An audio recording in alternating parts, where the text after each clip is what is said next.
Hello students, welcome back. Students, हम लोग पढ़ रहे थे कंपटीशन एक्ट और उसकी 2 क्लासेस ऑलरेडी हो चुकी हैं। अब एक क्लास और बाकी है बच्चों, और उसमें ये कंपटीशन एक्ट आपका कंप्लीट हो जाएगा। तो हम लोगों ने लास्ट क्लास में यहां तक पढ़ लिया था कि मीनिंग ऑफ कंज्यूमर क्या होता है। अब हम अपने नेक्स्ट टॉपिक पर मूव करते हैं बच्चों।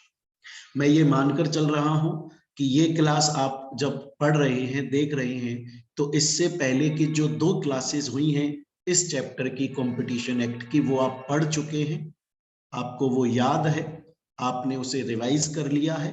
उसके बाद आप इस 3rd क्लास को पढ़ रहे हैं, तभी जाकर आप एक अच्छा कनेक्शन बना पाएंगे। यहां तक हमने ये कर लिया था, प्रीवियस ईयर का क्वेश्चन भी सॉल्व कर लिया था लास्ट क्लास में। आगे कंटिन्यू कर रहे हैं स्टूडेंट्स, और अब हमारा टॉपिक है कि जो कंपटीशन कमीशन ऑफ इंडिया है उसकी ड्यूटीज क्या होती हैं। और बच्चों, ड्यूटीज ऑफ कमीशन आपके सेक्शन 18 के अंदर दिया है कंपटीशन एक्ट 2002 के। लेकिन इस टॉपिक को पढ़ाने से पहले मैं आप लोगों को 2 टॉपिक पढ़ाना चाहूंगा। वो 2 टॉपिक हमें पहले समझ लेने चाहिए ताकि हमें ये वाला टॉपिक और बेहतर तरीके से समझ में आ जाए। क्लियर है? तो पहले स्टूडेंट्स हम उन 2 टॉपिक्स को सॉल्व करेंगे। बड़े प्यार से और आराम से समझिएगा। अब हम बात कर रहे हैं, सबसे पहली बात एक बार मैं दोबारा आपको बता दूं कि कंपटीशन एक्ट कब आया? 2002 में आया। और कंपटीशन एक्ट क्यों आया? क्योंकि कंपटीशन एक्ट इस ऑब्जेक्टिव, इस उद्देश्य के साथ में आया। और कंपटीशन एक्ट ये बोलता है कि मार्केट में कंपटीशन होना चाहिए, कंपटीशन होना अच्छी बात है।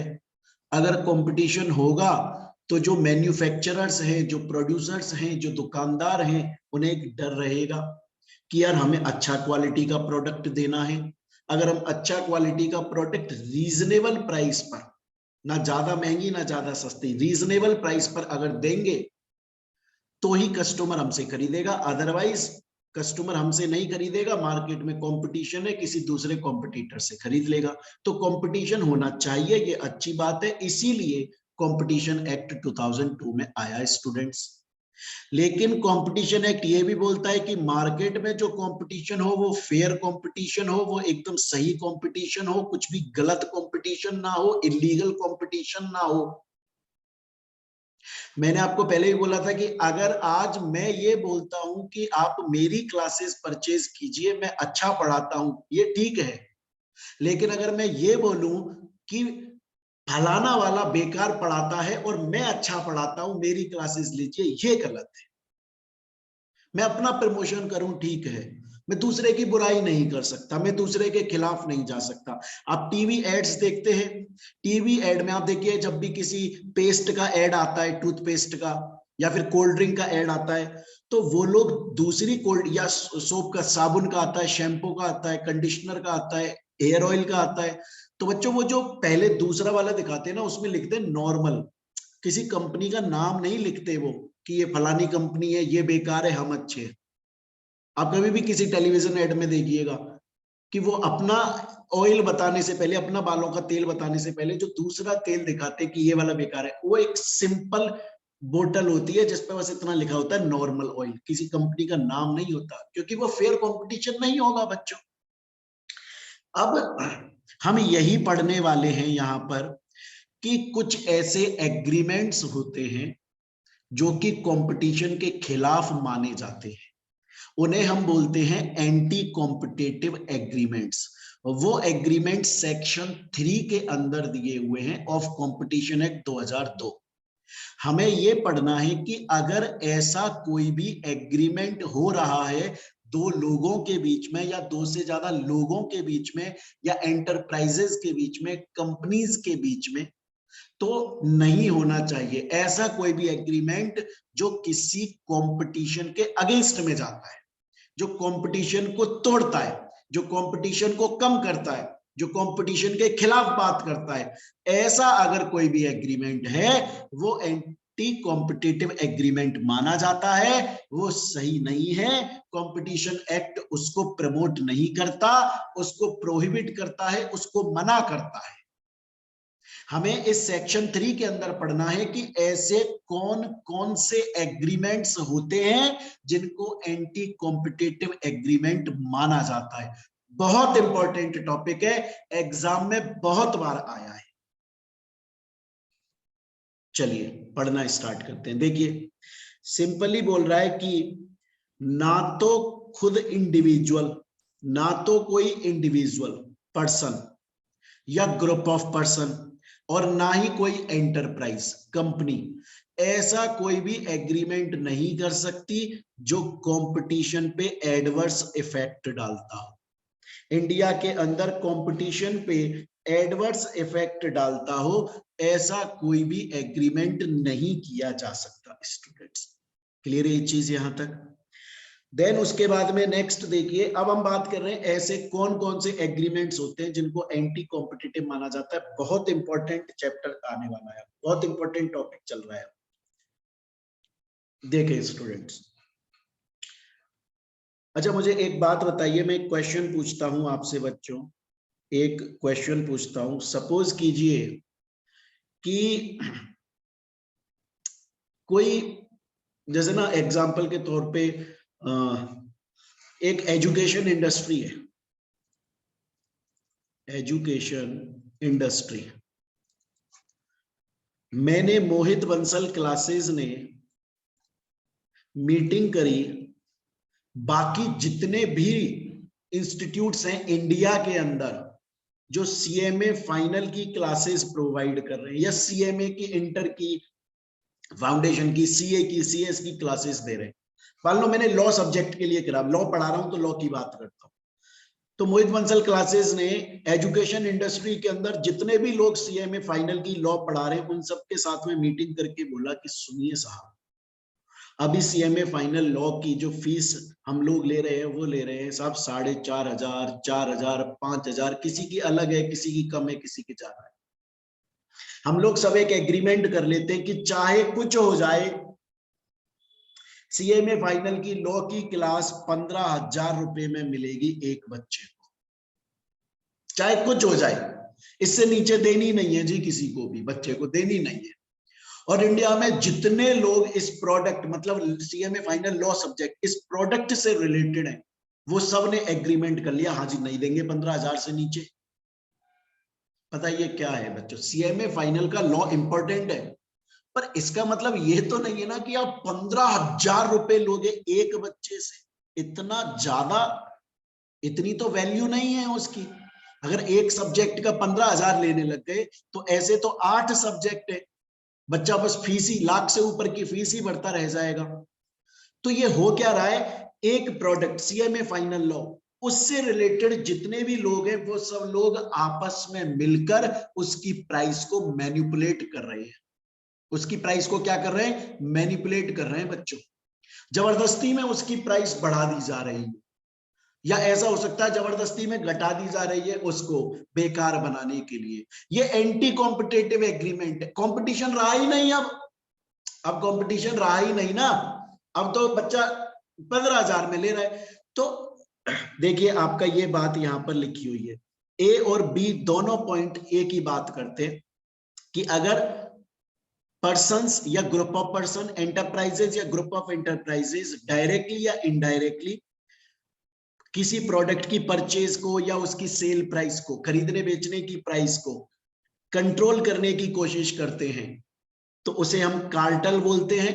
याद रखिएगा, कार्टेल अगर आ जाए एग्जाम में उसे कार्टेल बोला जाता है, और वो एंटी कॉम्पिटिटिव होता है क्योंकि दो लोगों के बीच में एग्रीमेंट हो रहा है ना। मोहित बंसल क्लासेस ने एजुकेशन इंडस्ट्री के बाकी लोगों के साथ में क्या किया, एग्रीमेंट कर लिया कि सीएमए फाइनल लॉ 15,000 से नीचे नहीं बिकेगा। ये एंटी कॉम्पिटिटिव एग्रीमेंट है क्योंकि हमने प्रोडक्ट की प्राइस को गलत तरीके से मिस इंटरप्रेट कर दिया, उसको हम गलत कर रहे हैं। ये एंटी कॉम्पिटिटिव है, कॉम्पिटिशन के अगेंस्ट में जाता है।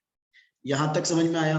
तो अभी तक मैंने आपको बताया सेक्शन 3 बोलता है कि कोई भी person, group of person, enterprise, group of enterprise ऐसा कोई भी एग्रीमेंट नहीं करेंगे जो कंपटीशन के अगेंस्ट में जाता है। हमें उसको प्रोहिबिट करना है, रोकना है, मना करना है। ऐसे कौन कौन से एग्रीमेंट्स होते हैं जो एंटी कॉम्पिटिटिव होते हैं? अगर डायरेक्टली या इनडायरेक्टली किसी भी प्रोडक्ट के प्रोडक्शन को वो कर रहे हो, जानबूझ के कम कर रहे हो या ज्यादा कर रहे हो, प्राइस को मैनिपुलेट कर रहे हो, इस तरह से। आप देखिए कभी कभी आपको ना न्यूज में सुनने को मिलता है प्याज महंगा हो गया जी, नींबू का बड़ा चल रहा है अभी, नींबू महंगा हो गया साहब, आलू महंगा हो गया, टमाटर। कैसे हो गया? कैसे हो गया? हर साल नहीं होता, अब की बार कैसे हो गया? क्योंकि कुछ लोगों ने एग्रीमेंट कर लिया। उन लोगों ने बोला कि जो नींबू है उसकी हम यहाँ पर अपने पास में स्टोरेज करेंगे, उसको हम अपने पास में रख लेंगे, मार्केट में उसकी सप्लाई करेंगे ही नहीं। उससे क्या होगा? इसकी प्राइस, इसकी डिमांड बढ़ेगी, प्राइस बढ़ेगी, समझ लो, प्राइस बढ़ जाएगी। लोग बोलेंगे भैया मैं तो खरीदने को तैयार हूं, मुझे तो दो, मेरा तो काम ही नहीं चलता नींबू के बिना। बड़े बड़े होटल अपनी वो बढ़ा देंगे, प्राइस बढ़ा देंगे होटल, लेकिन नींबू लेकर आएंगे। तो ये एंटी कॉम्पिटिटिव तो एग्रीमेंट है। आपने एक प्रोडक्ट के प्रोडक्शन को कंट्रोल कर दिया, उसकी सप्लाई को कंट्रोल कर दिया, मार्केट को कंट्रोल कर दिया, ग्रुप ऑफ लोगों ने मिलकर ऐसा कर दिया। ये कार्टेल है बच्चों। आगे चलते हैं। इसके बाद में नेक्स्ट आ रहा है बिड रिजिंग या कोलूसिव बिडिंग। इसका मतलब क्या होता है? बड़े ध्यान से सुनिएगा, बड़े ध्यान से आपको एक एग्जांपल के थ्रू समझाऊंगा बच्चे मेरी ये बात। सपोज कीजिएगा स्टूडेंट्स की एक ऑक्शन होने वाली है, टेंडर खोल रहे हैं, टेंडर, शराब का ठेका, उसकी बोली लग रही है बच्चों। क्या लग रही है? बोली। अब उस बोली के अंदर 5 लोग आने वाले हैं बोली लगाने के लिए। 5 persons will come for bidding purpose। वो 5 कौन कौन है? एक है टाटा साहब, हालांकि टाटा जी शराब के लिए काम नहीं करते, मैं एग्जाम्पल के तौर पे बता रहा हूँ। टाटा साहब हैं, अंबानी साहब हैं रिलायंस वाले, अडानी साहब हैं, उसके अलावा आपके विजय माल्या जी हैं। आखिर हैं वो विजय माल्या जी वैसे तो इंडिया से भाग गए, चले गए फ्रॉड करके, लेकिन मान लेते हैं। और उसके अलावा कोई एक बंदा सलमान खान है साहब, सलमान खान जी है। अब क्या है, विजय माल्या जी को ये शराब के ठेके का चाहिए ही चाहिए साहब। तो विजय माल्या जी ने एक मीटिंग बुलाई।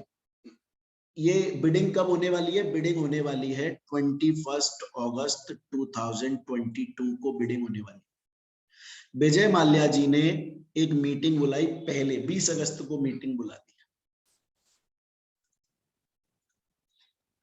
सबकी, चारों की, और बोले देखिए कल आप लोग आने वाले हैं, कल आप लोग बोलियां लगाओगे और आप लोग जीत जाओगे, लेकिन इस शराब के ठेके की जरूरत मुझे बहुत ज्यादा है। तो मैं आपसे एक एग्रीमेंट करना चाहता हूं कि कल आप लोग इसके लिए बोलियां ना लगाओ, ताकि ये मुझे मिल जाए टेंडर। मैं आपके साथ में एग्रीमेंट करता हूं कि आगे अगर कोई भी ऐसी सिचुएशन आएगी, ऐसा कुछ भी मैटर आएगा जिसमें आपको बोली लगानी है, आपको चाहिए, मैं नहीं आऊंगा वहां पर, मैं बोली नहीं लगाऊंगा। आप बता दीजिएगा ये मेरे को चाहिए, तू बोली मत लगाना, मैं नहीं लगाऊंगा, लेकिन इस बार मुझे ले लेने दीजिए। बच्चों ये क्या किया जा रहा है? बिड को ना पहले से फिक्स किया जा रहा है, नाम की होगी कल तो जो बोली लगने वाली है वो नाम की। विजय माल्या ने बोल दिया कि एक काम करना, आप चारों आ जाना, या तो वो ये बोल दे आप आना ही मत, तो बाय डिफॉल्ट ही मेरा हो जाएगा, या फिर विजय माल्या बोल दे कल आप आना, लेकिन ना इससे ऊपर की बोली मत लगाना, तो मैं इससे ऊपर की बोली लगा दूंगा और वो मेरा हो जाएगा। आगे कभी भी लाइफ में जरूरत पड़ेगी, आप मुझे बस एक बार आवाज देना, मैं बोली लगाऊंगा यानी फलाने मैटर के लिए, आप जब बोलोगे। तो बच्चों ये हो क्या रहा है? ये बिल्ड रेजिंग हो रही है, और ऐसा एग्रीमेंट कंपटीशन के खिलाफ जा रहा है। तो ऐसा कोई भी एग्रीमेंट जो प्रोडक्ट की परचेज प्राइस को, सेल प्राइस को फिक्स कर देता है, या फिर उसके प्रोडक्शन को, सप्लाई को कंट्रोल कर देता है, या फिर जो बिड बोलियां लगती हैं उनको फिक्स कर देता है, इसको बोला जाता है बच्चों एंटी कॉम्पिटिटिव एग्रीमेंट। आगे चलते हैं। नेक्स्ट है टाई इन अरेंजमेंट। सर ये क्या होता है? ये मैं बता देता हूं। एक बार की बात है, मेरे को ना शॉपिंग करनी थी, तो मैं बिग बाजार चला गया बच्चों। फिर मैं बिग बाजार में एंटर हुआ, तो जब मैं बिग बाजार पहुंचा तो वहां पर मुझको ये जो आपको स्क्रीन पर एक शर्ट दिखाई दे रही है ना बच्चों, स्क्रीन पर आपको एक शर्ट देखो, ये पीछे शर्ट दिख रही है, मुझको ये पसंद आ गई। तो मैंने इस मैडम से बोला, ये वहां पर काम करती थी मैडम, मैंने बोला कि साहब ये शर्ट चाहिए, मेरे को पसंद आ गई। तो मैडम बोली, देखिए सर, मान लीजिए ये आपकी शर्ट है, ये शर्ट है, ये शर्ट आपको अकेली नहीं मिलेगी सर, अगर आपको लेना है तो देखिए ये जो टी शर्ट आपको दिख रही है ना, ये भी साथ में लेंगे, ये पूरा सेट है सर, आप अकेली शर्ट नहीं ले सकते। मैंने बोला, मैडम मुझे ये अच्छी नहीं लग रही टी शर्ट, मुझे सिर्फ शर्ट पसंद आ रही है, आप प्लीज मुझे शर्ट दे दो, उसके पैसे ले लो मेरे से आप, टी शर्ट मुझे नहीं चाहिए, उसको आप अलग से बेच लेना। बोले नहीं नहीं नहीं, टाई इन, ये जो टी शर्ट है ना वो इस शर्ट के साथ में टाई है, जुड़ी हुई है साहब, अगर आपको ये शर्ट चाहिए तो आपको ये टी शर्ट लेनी ही पड़ेगी। मैंने कहा साहब मेरे को तो पसंद ही नहीं है। बोला नहीं, लेनी ही पड़ेगी। एग्जाम्पल के तौर पे सपोज करो, जैसे मैं ये बोल दूं, मैंने ऐसे देखा है बहुत बार ऐसा होता है, हम अब करते नहीं है, बट मैंने ऐसा देखा है, मान लो कि मैं लॉ पढ़ा रहा हूँ, आप लोग मुझे, अगर मैंने ये क्लास किसी सोशल मीडिया प्लेटफॉर्म पर डाल दी, यूट्यूब या कहीं पर, आपने क्लास देखी, बाई चांस आपको लगा कि यार क्लास पसंद आ रही है, क्योंकि सर जो है वो टॉपिक पढ़ा रहे हैं, साथ के साथ प्रीवियस ईयर के क्वेश्चन भी सॉल्व करवा रहे हैं, तो स्कैनर भी हो रहा है हमारा और समझ में आ रहा है, बढ़िया पिक्चर है, एग्जाम्पल दे रहे हैं, तो आपको लगा कि लॉ की क्लास खरीदनी है, आपका मेरे इंस्टीट्यूट में फोन आया, रिसेप्शन पे मैडम ने उठाया, उन्होंने बोला कि बच्चे अगर आपको लॉ की क्लास चाहिए तो आपको फलानी ढीकनी क्लास और लेनी पड़ेगी। आप बोले सर मुझे नहीं चाहिए, मुझे सिर्फ लॉ चाहिए, मुझे दूसरी क्लास नहीं चाहिए। मैंने बोला नहीं नहीं, मैडम ने बोला, रिसेप्शन वाली ने, नहीं नहीं जी, टाई इन अरेंजमेंट लेना ही पड़ेगा। ये तो एंटी कॉम्पिटिटिव हुआ ना, ये तो कंपटीशन के खिलाफ हुआ ना, वो टी शर्ट अच्छी नहीं है, कस्टमर को पसंद नहीं आ रही, जबरदस्ती चिपका रहे हो आप उसको। ये है बच्चों टाई इन अरेंजमेंट, क्लियर है। इसके अलावा नेक्स्ट अगर मैं बात करूं एक्सक्लूसिव सप्लाई कि मैं, आप मान लीजिए कि रिलायंस, और रिलायंस बेचती है जियो का, डीलरशिप दे रही है या प्रोडक्ट्स दे रही है मेरे को, जियो के मोबाइल फोन्स दे रही है साहब, डीलरशिप छोड़ दो और अच्छे से समझ में आएगा, मोबाइल फोन। तो जेठालाल जो है, जेठालाल, जेठालाल को जानते हो ना, तो जेठालाल जो है वो रिलायंस के मोबाइल खरीदता है और आगे बेचना चाहता है, अभी तक स्टार्ट नहीं किया, अब स्टार्ट कर रहा है। तो साहब रिलायंस वालों ने बोला कि जेठा जी आप बिल्कुल खरीदिए हमारे जियो के मोबाइल्स, आप आगे उनको बेचिए, पर आप सिर्फ इन लोगों को, इन लोगों को, इन लोगों को और इन लोगों को ही बेच सकते हैं, इनके अलावा बाकी लोगों को नहीं बेच सकते। इसका मतलब क्या हो रहा है कि इसको रेस्ट्रिक्ट किया जा रहा है बिजनेस के खिलाफ, कि भैया तुम सिर्फ इनको बेचोगे, इसके अलावा किसी और को नहीं बेचोगे। ये गलत है, ये एंटी कॉम्पिटेटिव है। आप एक्सक्लूसिव सप्लाई बोल रहे हो कि तुम सिर्फ इसे ही सप्लाई करोगे और किसी और को सप्लाई नहीं करोगे। ऐसा और भी केस में होता है। ये एक्सक्लूसिव डिस्ट्रीब्यूशन, चलिए ये तो सेम है। रीसेल प्राइस, उसमें रिलायंस ने बोल दिया कि देखो मैं आपको 1500 रुपए का मोबाइल दे रहा हूं, लेकिन आप आगे जब दोगे तब 1540 में ही बेचोगे, एक मोबाइल पे सिर्फ 40 ही कमाओगे, उससे ज्यादा नहीं कमाओगे। जेठालाल बोलता है सर ये कोई बात नहीं है, ये गलत बात है, मैं अपने हिसाब से बेचूंगा यार मोबाइल। मैं, मेरी खुद की एक ब्रांड है, मेरी गड़ा इलेक्ट्रॉनिक्स की।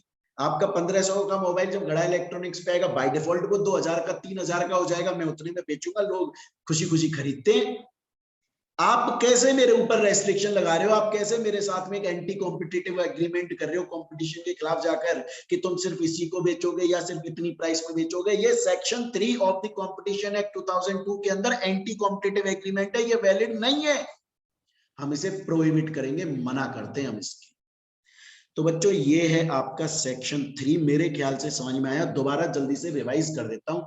सेक्शन 3 ऑफ कंपटीशन एक्ट 2002 जो है वो ये बोलता है कि कोई भी पर्सन या ग्रुप ऑफ पर्सन, एसोसिएशन या ग्रुप ऑफ एसोसिएशन ऐसा कोई भी एग्रीमेंट नहीं कर सकते जो कंपटीशन के खिलाफ जाता हो, उसे एंटी कॉम्पिटिटिव एग्रीमेंट बोलते हैं, वो वैलिड नहीं होता, वॉइड होता है। ऐसे कौन कौन से एग्रीमेंट्स होते हैं? ऐसा मैंने आपको बताया, अगर कार्टेल हो जाए, कुछ लोग एक प्रोडक्ट से रिलेटेड जो लोग हैं, सप्लाई वाला होता है ना, सप्लाई वाला हो गया या बेचने वाले हो गए, वो सब लोगों ने मिलकर बोला कि ये इतने पर, मतलब उसकी प्राइस को फ्लक्चुएट कर रहे हैं जानबूझ के, या कलूसिव बिड कर रहे हैं, कॉल्यूसिव बिड रिजिंग कर रहे हैं, मतलब फिक्स कर रहे हैं बिड को, या फिर टाई इन एग्रीमेंट किया जा रहा है, अरेंजमेंट किया जा रहा है, एक्सक्लूसिव सप्लाई, रीसेल प्राइस, ये गलत है बच्चों। स्टूडेंट बोलता है सर मुझे सेक्शन 3 आपका समझ में आ गई बात, इससे रिलेटेड जो क्वेश्चन आए उनको एक बार जल्दी से करवा दो सर मुझको, फिर हम आगे चलेंगे। चलो साहब, विच, ये क्वेश्चन आया हुआ है जून 2018 में, लेकिन बच्चों ये क्वेश्चन गलत है।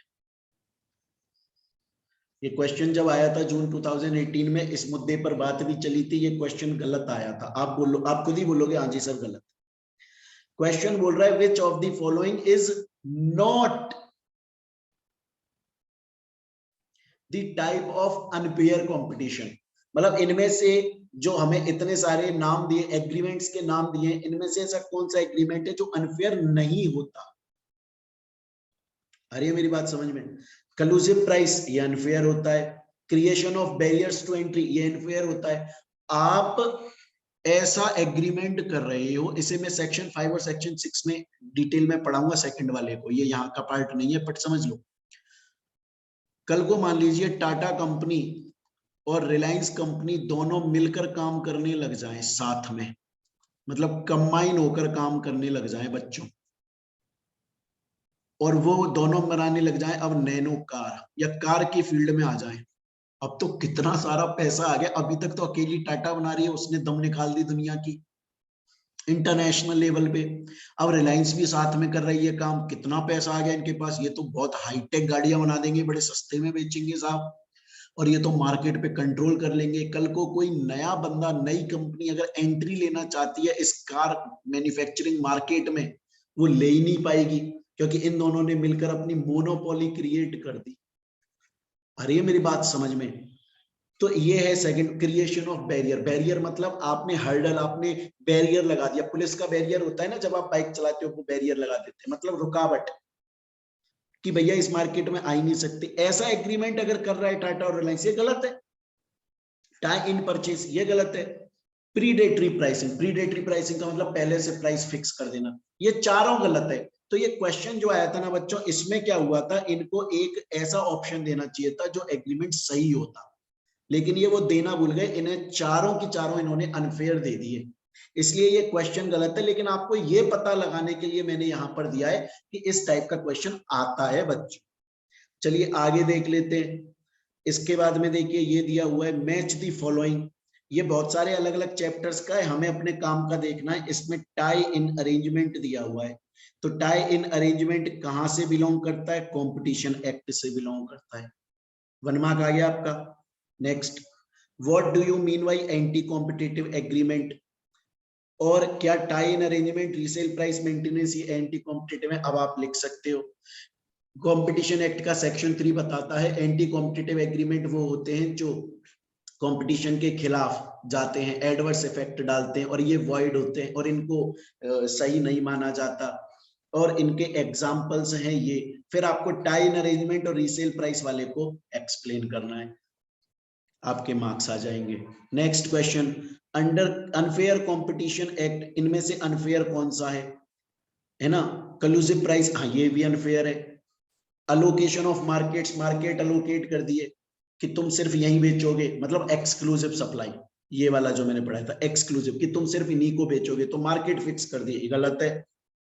डिस्क्रिमिनेटरी प्राइसिंग, किसी को तो ज्यादा पर दे रहे हो, किसी को कम पे दे रहे हो, ये गलत है। अगर कोई आज पार्ले जी का बिस्किट सबको 5 का मिलता है, मैं खरीदूंगा मुझे भी 5 का मिलेगा, अंबानी साहब खरीदेंगे उनको भी 5 का मिलेगा, और एक बहुत कम फाइनेंशियली वीक आदमी जो अपना रोजी रोटी भी मुश्किल से चला रहा है वो भी खरीदेगा, उसको भी 5 रुपए का मिलेगा, ये तो सही है।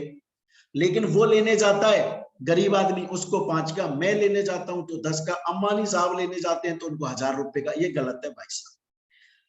तो इनमें से कौन सा अनफेयर है? ऑल ऑफ दी अबव, सभी अनफेयर है। क्लियर है? तो बच्चों यहां पर हमारा सेक्शन 3 खत्म हुआ। हम दोबारा से आएंगे अपने इस सेक्शन 18 जो मैंने अभी नहीं पढ़ा है, लेकिन इसको समझाने के लिए मैं आपको सेक्शन 3 और सेक्शन 4 पहले पढ़ा रहा हूँ। सेक्शन 3 आपका समझ में आ चुका है यहाँ तक, सेक्शन 4 पे चलेंगे। और बच्चों सेक्शन 4 समझाने के लिए मुझे आपको एक कहानी सुनानी है, बड़े प्यार से कहानी सुनिएगा।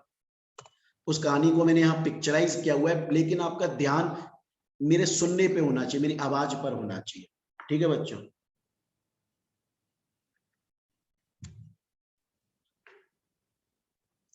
एक बार की बात है, रियल स्टोरी बता रहा हूं बच्चों। एक बार की बात है, एक ना दिल्ली के अंदर एक पब था।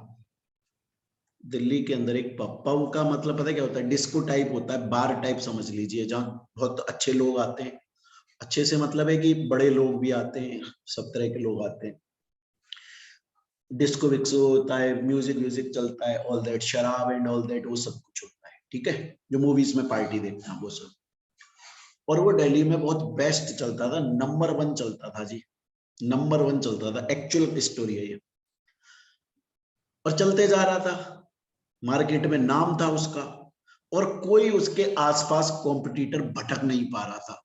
वो अपने कॉम्पिटिटर्स में से सबसे स्ट्रॉन्ग पोजीशन लेकर, बाकी दिल्ली के अंदर जितने पब या डिस्को या बार होटल वाले थे, वो सब इसके सामने कुछ थे ही नहीं जी। कस्टमर इसी के पास भागा चला जाता था। ये सलमान खान था, मतलब दिल्ली के पब का, डिस्को का सलमान खान टाइप, इसी का सिक्का चल रहा है साहब। तो इसका मतलब ये डोमिनेंट पोजीशन पे बैठा है। देखो बच्चों, डोमिनेंट पोजीशन पर बैठना गलत नहीं होता। अगर कोई डोमिनेंट पोजीशन पर है तो वो गलत नहीं है। एग्जाम्पल के तौर पे आज सलमान खान, किसी वक्त अमिताभ बच्चन साहब थे, किसी वक्त शाहरुख खान थे, आज सलमान खान है, वो डोमिनेंट पोजीशन पर है। आज अगर सलमान खान की मूवी रिलीज हो जाती है तो ऑब्वियस बात है वो 100 करोड़ तो मरे से मरे कमा ही जाती है। इसका मतलब है वो बाकी अपने जितने कॉम्पिटिटर है उन सबसे वो स्ट्रॉन्ग पोजीशन होल्ड करके बैठे। इनको बोला जाता है डोमिनेंट पोजीशन, कि अपने कॉम्पिटिटर से सबसे ऊपर बैठा हूं, दैट इज डोमिनेंट पोजीशन। इस डोमिनेंट पोजीशन पर आना गलत नहीं है, सबसे ऊंची पोजीशन पर आना गलत नहीं है, क्योंकि वो आप मेहनत करके आते हो, वो आप बहुत एफर्ट्स लगाकर आते हो, अपनी डेडिकेशन से, अपने दिमाग से, अपने टैलेंट से, अपनी मेहनत से आप उस पोजीशन पर बैठे हो, कोई दिक्कत नहीं है। दिक्कत कहां है? दिक्कत है अब्यूज ऑफ डोमिनेंट पोजीशन। आप डोमिनेंट पोजीशन पर आए अपनी मेहनत करके, सलमान खान नंबर 1 पोजीशन पर पहुंचा अपनी मेहनत से, कोई दिक्कत नहीं है, बहुत अच्छी बात है, ये उनका मेहनत, उनका टैलेंट सब कुछ है। लेकिन अगर वो उसका गलत फायदा उठाने लग जाए, कि किसी और की मूवी रिलीज हो रही है, जानबूझकर अपनी मूवी उन्हीं के अगेंस्ट में रिलीज कर रहे हो, जबकि दूसरे के सामने आप अलग से भी कर सकते हो, या किसी ना किसी तरीके से उन पे दबाव डाल रहे हो कि बस आप ही आप देखें पूरे दुनिया में, आप जानबूझ के अपनी पोजीशन का गलत फायदा उठा रहे हो, तो वो अब्यूज ऑफ डोमिनेंस है, और वो गलत है। डोमिनेंट पोजीशन पर आना गलत नहीं है, लेकिन उसका गलत फायदा उठाना गलत है। यहां तक समझ में आया? तो अब मैं अपनी स्टोरी पर वापस आता हूं बच्चों। दिल्ली के अंदर एक पब था, बढ़िया चलता था, नंबर 1 चलता था। बाकी के जो पब थे दिल्ली के, उसके सामने टिकते नहीं थे, मतलब वो डोमिनेंट पोजीशन पर था। और मैं बोल रहा हूं फिर से, पॉजिटिव बात लेकर चलो, डोमिनेंट पे था, मेहनत से आया अपनी। फिर एक इंजीनियर आदमी आया साहब। कौन आया? इंजीनियर। इंजीनियर आदमी चाहता तो जॉब कर लेता, नहीं करी उसने जॉब। उसने बहुत कम बजट में, ये जो पब था दिल्ली का सबसे बेस्ट, इसके आसपास में ही अपना एक पब ओपन किया। बहुत कम बजट का था, लेकिन बनाया बड़ा शानदार उसको उसने। पैसा ज्यादा नहीं लगाया, लेकिन डिजाइन बड़ी खतरनाक बनाई उसने। मतलब ऐसा पब बना दिया कि आप अंदर जाओगे तो आपको ऐसा लगेगा आप पानी में आ गए हो। बड़ी अजीब अजीब सी थीम दे दी, लोगों को पसंद आ गया। लोग बोले कि यार अभी तक ये चल रहा था, ये भी बेस्ट था, लेकिन ये जो इंजीनियर आया है इसने अपना कुछ अलग ही दिमाग लगाया है, और इसने एक अपना पब बनाया है, इसके आसपास ही पब बनाया है थोड़ी दूरी पर, और बड़ा बढ़िया बनाया है साहब। वहां अंदर जाते हो, एम्बियंस देख के मजा आ जाता है, उसका जो माहौल है, उसकी जो थीम्स हैं, वो बैठने में ही मजा अलग आ जाता है साहब वहां तो। कस्टमर आने लगे इस पब में, इंजीनियर के पब में आने लगे, तो इसको चिढ़ मच गई, बोला अरे ये कैसे। तो पता है इसने क्या किया, इसने अपनी पोजीशन का गलत फायदा उठाया। कैसे? जैसे मान लीजिए कि इसकी शॉप यहां है, तो इसने अपनी शॉप इतनी दूरी पर खोली, इसका पब यहां है तो इसने अपना पब यहां खोला, तो इसने क्या करा, इसके सामने एक नया पब खोल दिया और वहां पर फ्री अलाउ कर दिया, सब कुछ फ्री, सब कुछ फ्री। अब एक बात बताओ, आप कितना भी अच्छा बना लो, कितना भी अच्छा बना लो, कितना भी अच्छा बना लो, लेकिन जब कस्टमर को कोई चीज फ्री मिलेगी तो वो तो फ्री पे ही जाएगा ना यार। हर कोई जाएगा, मैं हूंगा मैं भी जाऊंगा, आप होंगे तो आप भी जाएंगे कि यार हमारा पैसा खर्च नहीं हो रहा और हमें चीज मिल रही है बढ़िया, तो हम क्यों नहीं जाएं। इसने खूब मेहनत करी, इंजीनियर ने बेचारे ने खूब मेहनत करी, नई नई नया इनोवेशन लेकर आया, एक से एक बढ़िया चीज लेकर आया, फिर भी ये 6 महीने टिका रहा, लॉस होता रहा, इसको बहुत लॉस हुआ, कस्टमर्स ने आना बंद कर दिया क्योंकि ये फ्री चलता था 24 आवर्स। फिर 6 महीने तक इसने लड़ाई लड़ी, लेकिन ये हार गया और इसने अपना जो पब है वो शट डाउन कर दिया। जिस दिन इसने अपना पब शट डाउन करा और जो किराए पर इसने ये जमीन ली हुई थी जहां पर पब था वो खाली करा, अपने गांव चला गया बेचारा, अगले दिन इसके सामने जो नया पब खोला था वो बंद हो गया और दोबारा से पुराना वाला चालू हो गया। क्योंकि इस पब ने जो नया पब खोला था, इसने जो नया पब खोला था, नई ब्रांच खोली थी जहां फ्री चल रहा था, इस इंजीनियर की दुकान के सामने, उसकी वजह ही एक थी इसको बंद करवाना, क्योंकि ये डोमिनेंट पोजीशन पर था और ये अपनी उस पोजीशन का गलत फायदा उठा रहा था। ये गलत है, ये गलत है। स्टूडेंट बोलता है सर मुझे जो समझ में आया ना, मैं देसी भाषा में आपको बताता हूँ, बड़े ध्यान से सुनिएगा जो मैं बोलने जा रहा हूँ। बोला सर मैं आपको ये बताता हूँ कि डोमिनेट, पहली बात तो डोमिनेट पोजीशन पर आना गलत नहीं है। डोमिनेट पोजीशन का मतलब होता है कि एक कंपनी, एक पर्सन, एक ऑर्गेनाइजेशन अपने कॉम्पिटिटर से स्ट्रॉन्ग पोजीशन पर आ गया है, उसे डोमिनेट पोजीशन पर बोलते हैं। ये गलत नहीं है, पॉजिटिव है, अच्छी बात है। लेकिन जब वो अपनी पोजीशन का गलत फायदा उठाने लग जाता है in relevant market related to relevant product, then it is abuse of dominance and it is illegal। दोबारा सुनो, जो कंपनी या पर्सन, ऑर्गेनाइजेशन, एंटरप्राइज कोई भी अगर डोमिनेंट पोजीशन पर है तो गलत नहीं है, लेकिन अगर वो in the relevant market related to relevant product अपनी पोजीशन का गलत फायदा उठाने लग जाता है तो फिर वो अब्यूज ऑफ डोमिनेंस माना जाता है। सर रेलिवेंट मार्केट मतलब आपने दो शब्द बोल गए सर, आप बोल गए रेलिवेंट मार्केट, इसका मतलब समझाओ। इसका मतलब ये है बच्चे कि जियो ने सब कुछ फ्री चलाया। सर क्या ये गलत था? जी गलत था, बिल्कुल गलत था। सर सरकार ने क्यों नहीं किया मुझे नहीं पता, मैं सरकार नहीं हूं, पर ये गलत था, कानून के हिसाब से ये सब कुछ गलत था। ठीक है जी, अच्छा ठीक है सर, लेकिन ये गलत कौन बोलेगा, कौन बोल सकता है ये गलत था? एयरटेल बोल सकती है, आइडिया बोल सकती है, वोडाफोन बोल सकती है, और कौन सी है, और जो भी है मुझे अब ध्यान नहीं आ रही है आपकी, आइडिया वोडाफोन का नया वीआई बन गया वो बोल सकती है, समझ लो, वो बोल सकते हैं। इसका मतलब है रेलिवेंट मार्केट। रेलिवेंट मार्केट का, रेलिवेंट मार्केट और रेलिवेंट प्रोडक्ट में डिफरेंस समझिए। रेलिवेंट मार्केट का मतलब क्या है, जैसे आज ये पब कहाँ चलता था? दिल्ली में, तो दिल्ली के जो लोग हैं ना वो बोल सकते थे कि ये अब्यूज ऑफ डोमिनेंस कर रहा है, लेकिन पंजाब का कोई पब क्यों बोलेगा? भाई कोई आदमी पंजाब में रहता है तो वो दिल्ली में तो डेली रात को पार्टी करने आता नहीं है और सुबह आके पंजाब अपने घर आ जाता है। इसके फ्री कर देने से या इसके कोई भी डिसीजन लेने से पंजाब के पब पर, राजस्थान के डिस्को पर, मुंबई के डिस्को पर, पुणे के डिस्को पर, गोवा के डिस्को पर कोई फर्क नहीं पड़ रहा है। फर्क सिर्फ दिल्ली के लोगों को पड़ रहा है, और वो भी दिल्ली भी इतना बड़ा है, नेशनल कैपिटल है, उसके भी जो इस पब के आसपास के एरियाज होंगे 10-15 किलोमीटर, उनको पड़ रहा है। रेलिवेंट मार्केट, मार्केट भी तो वो होना चाहिए ना।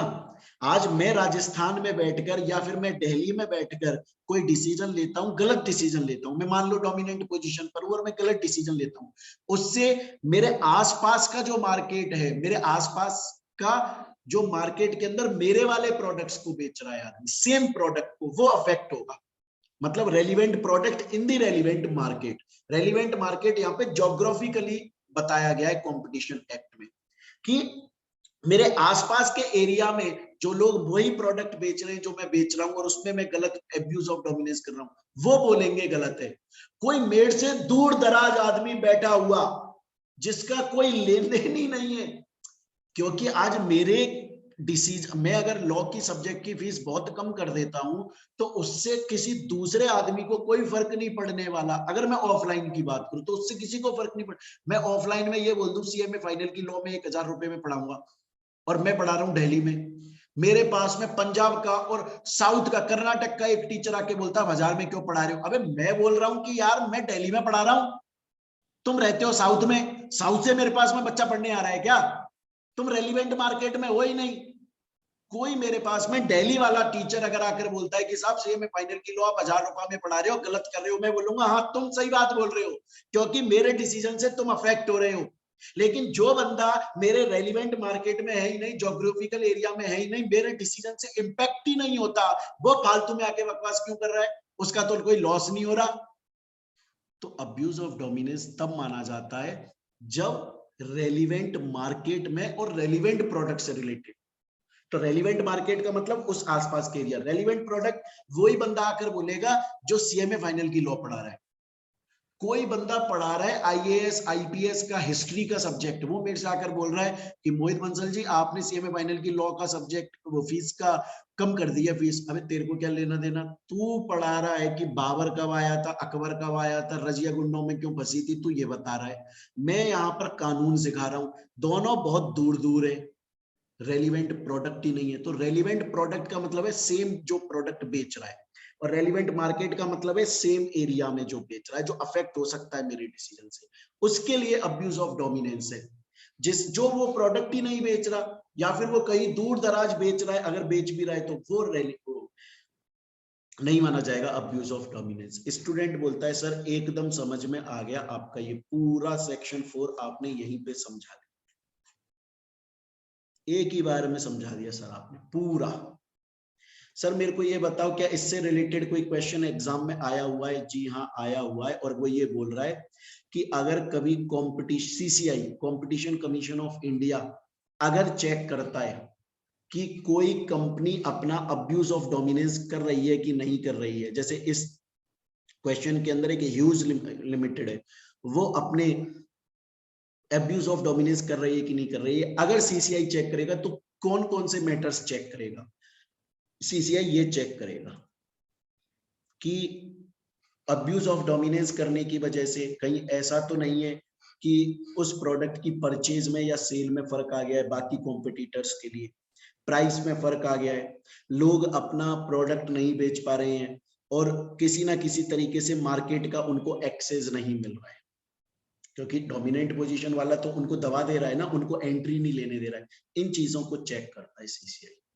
स्टूडेंट बोलता है सर आपने अभी तक मेरे को सेक्शन 3 पढ़ाया, आपने बोला कि कोई भी ऐसा एग्रीमेंट जो एंटी कॉम्पिटिटिव एग्रीमेंट है, जो कंपटीशन के खिलाफ जाता है, वो सही नहीं है, और ऐसे कंपटीशन ऐसे एग्रीमेंट्स वॉइड होते हैं। उनके आपने मुझे एग्जांपल भी बताए, आपने कार्टेल बताया, आपने बिड रेजिंग बताया, कोलूसिव बिडिंग बताया, आपने टाई इन अरेंजमेंट बताया, आपने एक्सक्लूसिव सप्लाई एग्रीमेंट बताया, आपने रीसेल प्राइस मेंटेनेंस बताया, आपने उनके क्वेश्चंस भी करवा दिए। फिर सेक्शन 4 में आपने बताया डोमिनेंस का मतलब होता है जब कोई एक कंपनी स्ट्रेंथ वाली पोजीशन पर आ जाती है, ऊपर पोजीशन पर आ जाती है, वो गलत नहीं है, लेकिन अगर वो उसका गलत फायदा उठाने लग जाती है तो फिर वो गलत है, उसे अब्यूज ऑफ डोमिनेंस बोला जाता है।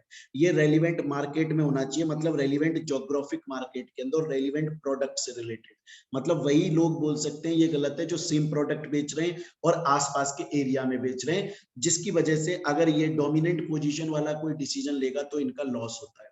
अगर सीसीआई कल को चेक करेगा तो क्या चीजें चेक करेगा, वो देखेगा कि कहीं ऐसा तो नहीं है कि बाकी कॉम्पिटिटर्स को मार्केट का एक्सेस नहीं मिल रहा, उन लोगों की जो सप्लाई है वो लिमिट हो गई है, उनकी जो प्राइस है वो सही तरह से नहीं हो पा रही है, प्रीडेटरी प्राइसिंग चल रही है, कहीं ऐसा तो नहीं है कि वो परचेज या सेल नहीं कर पा रहे मटेरियल का, इन चीजों को चेक किया जाता है। अब आते हैं बच्चों हम अपने सेक्शन 18 पर। अगर एग्जाम में क्वेश्चन आए कि सीसीआई की ड्यूटीज क्या होती हैं समझाओ, तो आप लिख देना कि सेक्शन 3 के अंदर अगर कोई एंटी कॉम्पिटिटिव एग्रीमेंट हो रहा है तो ये सीसीआई की ड्यूटी है कि वो ना होने दे। अगर सेक्शन 4 के अंदर कोई एंटरप्राइज या ऑर्गेनाइजेशन अपनी पोजीशन का गलत फायदा उठा रहा है, अब्यूज ऑफ डोमिनेंस कर रहा है, तो सीसीआई की जिम्मेदारी है कि वो ऐसा ना होने दे। ये है उसकी ड्यूटीज। सीसीआई की ये जिम्मेदारी है कि वो चेक करे कि मार्केट में ऐसा कोई भी काम नहीं हो रहा है जो कंपटीशन के खिलाफ जा रहा है। समझ में आया बच्चों यहां तक आपको? क्लियर है ये चीज? तो बच्चों यहां पर हमारा सेक्शन 18 कंप्लीट हो गया, सेक्शन 3 कंप्लीट हो गया, उसके प्रीवियस ईयर के क्वेश्चंस हो गए, सेक्शन 4 हो गया। आगे चलते हैं बच्चों, बड़ा ही इंपॉर्टेंट जगह पर आ गए हैं। सर एक बात बताइए, अगर अगर अगर सीसीआई को ऐसा लगता है कि इंडियन मार्केट में सेक्शन 3 के अंदर जो एंटी कॉम्पिटिटिव एग्रीमेंट्स बताए गए हैं या सेक्शन 4 में जो अब्यूज ऑफ डोमिनेंस बताए गए वो हो रहा है, मतलब गलत काम हो रहा है, कोई डोमिनेंट पोजीशन पे बैठा बंदा अब्यूज कर रहा है अपनी पोजीशन को, या कुछ लोग एंटरप्राइजेस मिलकर एंटी कॉम्पिटिटिव एग्रीमेंट्स कर रहे हैं, तो सीसीआई की क्या जिम्मेदारी बनेगी? सीसीआई की जिम्मेदारी बनेगी कि वो पहले इंक्वायरी करे, क्या सच में ऐसा हो रहा है, क्या सच में एंटी कॉम्पिटिटिव एग्रीमेंट्स हो रहे हैं, क्या सच में कोई डोमिनेंट पोजीशन पर बैठी हुई कंपनी या आदमी अपना पोजीशन का अब्यूज कर रहा है, गलत फायदा उठा रहा है, तो वो पहले इंक्वायरी करे। सर उसको पता कैसे लगता है? सर सीसीआई को, सर सीसीआई को कैसे पता लगता है कि इतना बड़ा इंडिया के अंदर, इतना बड़ा इंडियन मार्केट के अंदर कोई सेक्शन 3 या सेक्शन 4 को वायलेट कर रहा है? कैसे पता लगता है सेक्शन 3 या सेक्शन 4 के खिलाफ कोई काम कर रहा है? कभी कभी खुद से पता लग जाता है, क्योंकि सीसीआई गवर्नमेंट बॉडी है और उसके भी सर्विलेंस डिपार्टमेंट से उसने भी निगरानी रखवाई है मार्केट पे, तो खुद से भी पता लग सकता है ऑन इट्स ओन मोशन, खुद से। या किसी ने एप्लीकेशन लगा दी हो, जो अग्रीव्ड आदमी है उसको लग रहा है कि यार ये तो गलत कर रहे हैं, ये तो मार्केट में कंपटीशन के खिलाफ जा रहे हैं, उन्होंने एप्लीकेशन लगा दी, उससे कोई फर्क नहीं पड़ता। हो सकता है सेंट्रल गवर्नमेंट ने बोल दिया हो, स्टेट गवर्नमेंट ने बोल दिया हो सीसीआई से तुम्हें दिख नहीं रहा सामने, देखो कितना इलीगल काम है, चलो ध्यान दो इस पे, हो सकता है ऐसा बोल दिया। मुद्दा ये है, अगर सीसीआई को पता लगा कि इंडियन मार्केट में सेक्शन 3 के अंदर जो एंटी कॉम्पिटिटिव एग्रीमेंट्स है वो एक्चुअली में हो रहे हैं, या सेक्शन 4 के अंदर जो आपके अब्यूज ऑफ डोमिनेंस है वो एक्चुअली में हो रहा है, तो फिर उस केस में ये ड्यूटी बनती है सीसीआई की कि वो इंक्वायरी करे और सच में पता लगाए क्या सच में ऐसा हो रहा है तो उसको रोके। यहां तक मेरे ख्याल से बच्चों आपको ये बात समझ में आई होगी। सेम बात यहां पर दोबारा बताइए कि सीसीआई की पावर्स और फंक्शंस क्या होते हैं। चेक करना कि क्या कंपटीशन के खिलाफ तो कुछ नहीं जा रहा है, ऐसा कोई एग्रीमेंट, ऐसी कोई एक्टिविटी, कंपनी कोई ऐसा काम तो नहीं कर रही है जो कंपटीशन के खिलाफ जा रहा है, कि कोई नया बंदा मार्केट में एंट्री नहीं ले पा रहा है, पहले के लोगों ने अपनी मोनोपोली जमा ली और वो इतना बड़े हो गए कि मार्केट में किसी नए बंदे को आने नहीं दे रहे।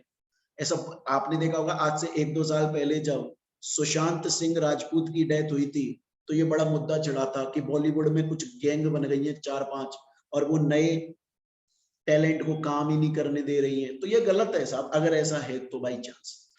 उसके बाद में नेक्स्ट, या फिर या तो आप किसी नए को आने नहीं दे रहे हो, या तो किसी नए को आने नहीं दे रहे हो, या फिर जो पहले से है उसको भी जबरदस्ती आप बाहर फेंक रहे हो, तो ये गलत हो जाता है।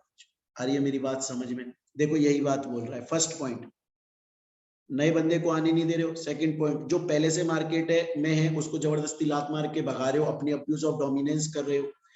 फिर थर्ड पॉइंट दोबारा फर्स्ट पॉइंट का रिपीटेड है, मार्केट में आने नहीं दे रहे हो। या फिर कस्टमर्स जो है उनके बेनिफिट्स को रोक रहे हो आप अपने प्रोडक्शन में, डिस्ट्रीब्यूशन में इंप्रूवमेंट नहीं लेकर आ रहे हो। क्यों नहीं लेकर आ रहे हो? क्योंकि आपने कंपटीशन खत्म कर दिया, अब आपको डर ही नहीं है। आज मैं आपको लॉ पढ़ा रहा हूँ अच्छा, उसकी दो वजह है। एक, मैं अच्छा पढ़ाना चाह रहा हूँ, दूसरा मुझे डर भी तो है कि कोई मुझसे ज्यादा अच्छा पढ़ा देगा तो वो कस्टमर खींच ले जाएगा, बच्चे को खींच ले जाएगा, बच्चा मेरी क्लास नहीं लेगा। इसलिए मैं अपने एक्स्ट्रा एफर्ट्स दे रहा हूँ, बच्चे को हर तरीके से 100% दे रहा हूँ। लेकिन कल को मुझे लगेगा इस इंडिया में है ही नहीं कोई जो सीएमए फाइनल का लॉ पढ़ाता है, हो सकता है शायद मैं लेथार्जिक हो जाऊं। आ रही है मेरी बात समझ में? और डोमिनेंट पोजीशन का गलत फायदा उठा रहा है, तो ये पावर्स और फंक्शन से कमीशन की कि वो पहले इंक्वायरी करेगा कहीं ऐसा एक्चुअली में हो तो नहीं रहा है, और अगर ऐसा हो रहा है तो फिर उसको रोका जाए, उसको मना किया जाए, उसके अगेंस्ट में जाया जाए। देखिए ये सब बातें वही हैं, कहीं ऐसा तो नहीं है कि कोई बंदा डोमिनेंट पोजीशन पर बैठकर अपनी काउंटर व्हीलिंग पावर यूज कर रहा है, वो सामने वाले को फ्री में दे रहा है, सामने वाले को कम में दे रहा है, मार्केट का उसने स्ट्रक्चर चेंज कर दिया। जिम्मेदारी भी होती है बहुत बार। क्या होता है कि आपने सीएसआर पढ़ा होगा और लॉ में पढ़ोगे, आगे मैं पढ़ाऊंगा सेक्शन सी के अंदर, कॉर्पोरेट सोशल रेस्पॉन्सिबिलिटी, सेक्शन 135 और द कंपनीज एक्ट, कि कुछ कंपनीज हैं जो डिसाइड की जाती है नेट प्रॉफिट टर्नओवर के बेसिस पे, कैपिटल के बेसिस पे, उनको कुछ कंट्रीब्यूट करना पड़ता है। वो बड़ी कंपनीज हो जाती है, उन्होंने सोसाइटी से बहुत कमाया, उन्हें कुछ सोसाइटी को वापस देना पड़ता है सीएसआर के नाम पे, वो नहीं दे रही है, है ना। कंज्यूमर्स जो है उनको उन्होंने अपने ऊपर डिपेंड कर लिया है। आज के टाइम पर देखिए कोई भी बंदा ये नहीं बोलता टूथपेस्ट दे दो, हर कोई बोलता है कोलगेट दे दो, है कि नहीं? आप देखिए पहले पेप्सोडेंट चलता था, वो तक बंद हो गया, मतलब नाम खत्म हो गया एक तरह से उसका। आज बहुत कम लोग हैं जो ये बोलते हैं कि यार हमको तो सर्फ पाउडर दे दो, ज्यादातर लोग बोलते हैं हमको तो वो टाइड वाइड दे दो या निरमा सर्फ दे दो, गड़ी सर्फ दे दो, क्योंकि लोगों को डिपेंड कर दिया गया है हमारे ऊपर, अपने ऊपर, क्योंकि वो मार्केट में इतना बड़े हो गए, वो मार्केट में इतने ज्यादा बड़े हो चुके हैं कि उन्होंने मोनोपोली क्रिएट कर दिया, मतलब अपनी पोजीशन का गलत फायदा उठा रहे हैं। और ये सीसीआई की पावर और फंक्शन है, वो इंक्वायरी करें क्या सच में गलत हो रहा है तो उसे रोके। क्लियर है? तो एग्जाम में अगर क्वेश्चन आ जाए डोमिनेंस कब माना जाएगा? जब कोई एंटरप्राइज मार्केट का पूरा शेयर खुद खा जाए, कोई एंटरप्राइज मार्केट का बहुत सारा शेयर अकेला ही खा जाए।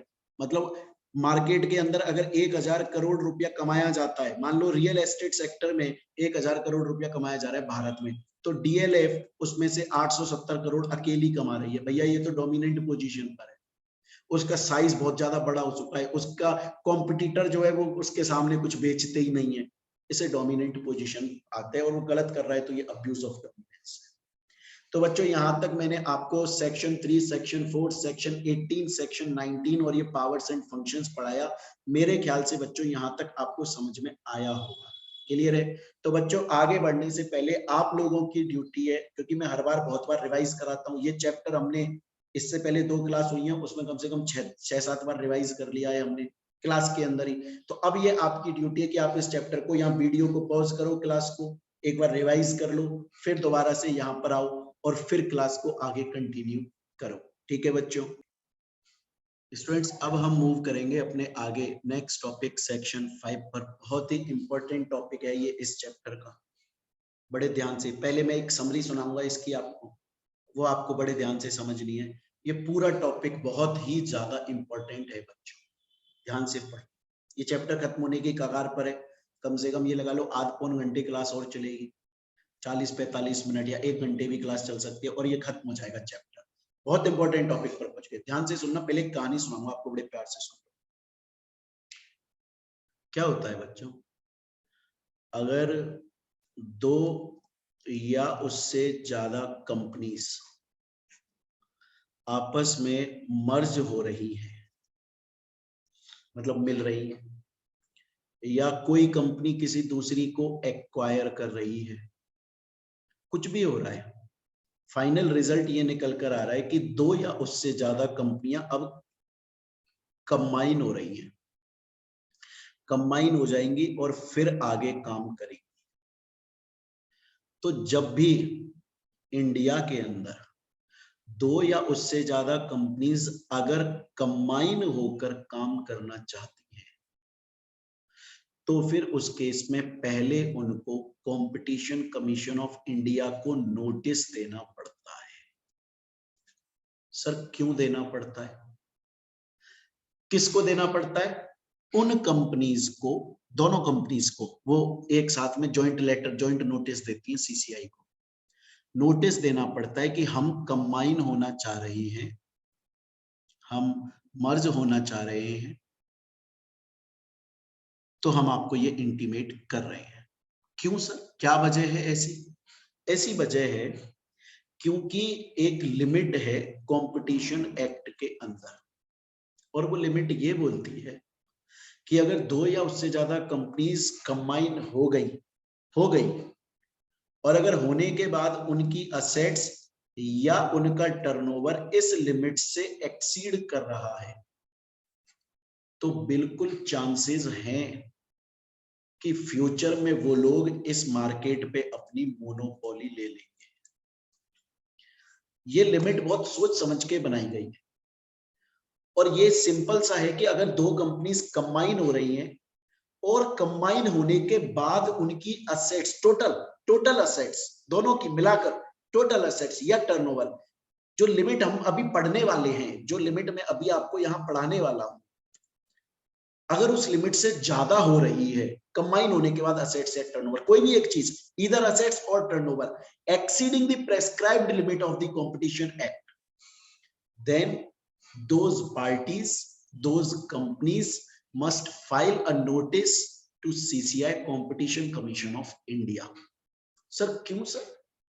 क्योंकि बहुत रिग्रेस चांसेस, बहुत ही ऐसे ज्यादा चांसेस है कि फ्यूचर में वो क्योंकि उन कंपनीज की असेट्स बहुत ज्यादा है, टर्नओवर बहुत ज्यादा है, और वो कंपनीज पहले से बहुत बड़ी हैं, कंबाइन होने के बाद तो ऑलरेडी बहुत बड़ी हो चुकी हैं, और वो लोग अपने मार्केट के अंदर, अपनी फील्ड के अंदर तबाही मचा सकते हैं, वो लोग मोनोपोली क्रिएट कर सकते हैं, और वो लोग ऐसा माहौल बना सकते हैं कि कंपटीशन के अगेंस्ट चला जाए पूरा सब कुछ। अगर उनको कॉम्बिनेशन की दे दी गई अप्रूवल, तो ये बहुत बड़ी गलती होगी। ये उस फील्ड के छोटे मोटे जो कॉम्पिटिटर्स होंगे उनके साफ नाइंसाफी होगी, क्योंकि वो लोग इतने बड़े हैं कि वो लोग मोनोपोली क्रिएट कर देंगे। इसीलिए इंडिया के अंदर अगर कोई भी 2 या उससे ज्यादा कंपनीज मिलकर काम करना चाहती हैं, तो उनको कंपनीज एक्ट के प्रोविजन तो अलग फुलफिल करने पड़ते हैं, उनको यहाँ कॉम्पिटिशन एक्ट के हिसाब से सीसीआई को नोटिस देना पड़ता है। जब सीसीआई के पास नोटिस आता है, जब सीसीआई के पास नोटिस आता है, तो सीसीआई उस नोटिस को पढ़ता है, और सीसीआई सबसे पहले कंपनीज की असेट्स और टर्नओवर को चेक करता है आफ्टर द कॉम्बिनेशन कितनी हो जाएगी, और अगर आफ्टर द कॉम्बिनेशन असेट्स या टर्नओवर इस लिमिट को एक्सीड कर रही हैं, तो फिर कमीशन, सीसीआई बोलता है कि साहब अभी आप कॉम्बिनेशन नहीं कर सकते, अभी आप रुक जाइए, मुझे पहले प्रॉपर इंक्वायरी करने दीजिए, आपके बारे में जानकारी लेने दीजिए, और मुझे सेटिस्फाई होने दीजिए कि अगर मैंने कल को आपको अप्रूवल दे दी कॉम्बिनेशन की, अगर दे दी मैंने अप्रूवल कॉम्बिनेशन की, तो फिर आप कल को मोनोपोली क्रिएट नहीं करोगे। क्लियर है? तो अभी तक मैंने क्या बताया? अभी तक मैंने आपको ये बताया कि जब भी इंडिया के अंदर 2 या उससे ज्यादा कंपनीज अगर कॉम्बिनेशन कर रही हैं, तो उन्हें कंपटीशन कमीशन ऑफ इंडिया को नोटिस देना पड़ता है। कंपटीशन कमीशन ऑफ इंडिया के पास में जब नोटिस आता है, तो वो उस नोटिस को पढ़ के ये चेक करती है कि सबसे पहले तो लिमिट एक्सीड हो रही है कि नहीं हो रही, दूसरा ये कंपनीज कहीं कल को मोनोपोली तो क्रिएट नहीं कर देंगी मार्केट में, इनको हाँ बोले कॉम्बिनेशन को कि ना बोले। सर अगर कोई 2 कंपनीज कंबाइन हो रही हैं और कंबाइन होने के बाद में वो इस लिमिट को एक्सीड कर रही हैं, तो चलो आपकी बात हमें समझ में आ रही है कि सीसीआई से पूछना पड़ेगा। लेकिन सोचो 2 कंपनीज कंबाइन हो रही हैं और उन कंपनीज का जो असेट्स या टर्नओवर है वो इस लिमिट को एक्सीड नहीं कर रहा है, इस लिमिट के अंदर है, छोटी मोटी कंपनीज हैं, क्या उनको भी सीसीआई को नोटिस देना पड़ेगा? हाँ, नोटिस देना पड़ेगा, नोटिस देना पड़ेगा। लेकिन अगर वो छोटी मोटी कंपनीज है तो सीसीआई उन्हें जल्दी से हाँ बोल देगा। तो उस केस में हम ये बोल सकते हैं कि उन कंपनीज ने नोटिस सीसीआई को सिर्फ इंटीमेशन के लिए दिया, क्योंकि वो इस लिमिट को एक्सीड ही नहीं कर रहे थे। प्लस सीसीआई को ऐसा लगा ही नहीं कि वो मोनोपोली ला सकते, वो खुद ही छोटी मोटी कंपनी है, अपना सर्वाइवल चाहती है, अपना जीवन जिंदगी जी रही है बेचारी। तो सीसीआई उनको अप्रूवल दे देगा हाथ की हाथ जल्दी से। लेकिन अगर सीसीआई को लगेगा नहीं भैया नहीं, ये तो कल को मार्केट में धूम मचा देंगी, मोनोपोली ला देंगी, तो भैया वो इंक्वायरी करेगा और 210 दिन लेगा, पूरे 210 दिन लेगा और अब तब अपना ऑर्डर पास करेगा। स्टूडेंट बोलता है सर आपकी बात तो मुझे समझ में आ गई, मुझे आपकी जो बात समझ में आई है सर, मैं उसको यहाँ सिंपल भाषा में बोलना चाह रहा हूं। मैंने कहा बोल। बोले सर आपकी बात ये है कि अगर 2 या उससे ज्यादा कंपनीज अगर कॉम्बिनेशन करना चाहती हैं तो उन्हें नोटिस देना पड़ता है टू सीसीआई। अगर लिमिट एक्सीड हो रही है तो अप्रूवल के लिए माना जाता है नोटिस। लिमिट एक्सीड नहीं हो रही है और ऐसा लग रहा है कि सीसीआई अप्रूवल दे देगा, तो फिर वो नोटिस इंटीमेशन के लिए मान लिया जाता है। लेकिन देना सबको पड़ता है, चाहे से लिमिट एक्सीड हो रहा है चाहे से नहीं हो रहा है। सर क्या कोई ऐसी कंडीशन है जिसमें कंपनीज कंबाइन हो रही हो और उन्हें नोटिस भी ना देना पड़े? आपने बोला अगर कंपनीज कंबाइन हो रही हैं तो नोटिस देना पड़ेगा, चाहे से लिमिट एक्सीड हो रही है चाहे से नहीं हो रही है, चाहे से हो रही है चाहे से नहीं हो रही है, लेकिन नोटिस देना पड़ेगा सीसीआई को। आपने ये समझाया सर अभी। क्या ऐसी कोई सिचुएशन है जहां नोटिस भी नहीं देना पड़ेगा? है पढ़ाऊंगा। अगर कंपनीज आफ्टर द कॉम्बिनेशन इस लिमिट के अंदर रह जाती हैं तो उन्हें नोटिस ही नहीं देना, ना अप्रूवल ना इंटीमेशन, कुछ ही नहीं। लेकिन अगर कंपनीज इस लिमिट से ऊपर जा रही हैं और इसके अंदर हैं तो उन्हें इंटीमेशन के लिए नोटिस देना है, और अगर इससे भी ऊपर जा रही हैं तो अप्रूवल के लिए देना है। लेकिन अगर इस लिमिट के अंदर अंदर अंदर अंदर अंदर अंदर है तो वो एग्जेम्प्ट है। इसको डी मिनिमिस एग्जम्पशन बोला जाता है। स्टूडेंट बोलता है सर जो समझ में आया मैं दोबारा आपको समझाना चाहता हूँ। मैंने कहा समझा दे, क्या समझाना चाह रहे हो भैया? बोले सर अभी तक आपने ये बोला कि अगर 2 या उससे ज्यादा कंपनीज इंडिया के अंदर अगर कॉम्बिनेशन करना चाहती हैं तो उन्हें नोटिस देना पड़ता है to CCI, either for approval or for intimation. और ये भी डिसाइड सीसीआई करता है कि वो इंटीमेशन के लिए नोटिस है कि अप्रूवल के लिए, डिपेंडिंग अपॉन वो कितनी जल्दी ऑर्डर दे रहा है। वो इंक्वायरी बिठा रहा है तो अप्रूवल के लिए है, वो इंक्वायरी नहीं बिठा रहा सीधा ऑर्डर दे रहा है तो इंटीमेशन। तो देना सबको पड़ रहा है, चाहे से लिमिट एक्सीड हो रही है नहीं हो रही है, देना सबको पड़ रहा है।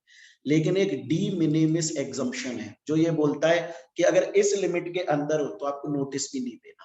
सर यहां तक आपकी बात समझ में आ गई? सर मुझे 2 डाउट है।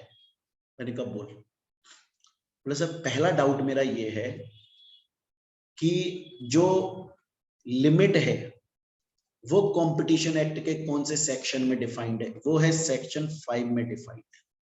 बोला सर मेरा दूसरा डाउट ये है कि आप जो नोटिस देने की बात कर रहे हो वो नोटिस कौन से सेक्शन के अंदर दिया जाता है सीसीआई को? वो सेक्शन 6 के अंदर दिया जाता है। सर जो आप एग्जम्पशन की बात कर रहे हो वो कौन से सेक्शन के अंदर है? वो सेक्शन 6 सबसेक्शन 2 के अंदर है। अब समझ गया सर, मैं समझ गया कि जो लिमिट अभी आप हमें पढ़ाने वाले हैं, जो कॉम्बिनेशन की लिमिट है जिसको थ्रेशोल्ड लिमिट के नाम से जाना जाता है, थ्रेशोल्ड शब्द का मतलब होता है मैक्सिमम लिमिट, उस नाम से जाना जाता है, वो सेक्शन 5 के अंदर है। और हमें जो नोटिस देना, जो कंबाइनिंग पार्टीज को नोटिस देना पड़ता है सीसीआई को, वो सेक्शन 6 में है। और जो एग्जम्पशन है नोटिस का वो सेक्शन 6 सबसेक्शन 2 में है। समझ गया सर, समझ। एक और डाउट है सर। मैंने कहा बोलो क्या डाउट है? सर जो आप अभी हमें लिमिट पढ़ाने वाले, मैंने कहा हाँ।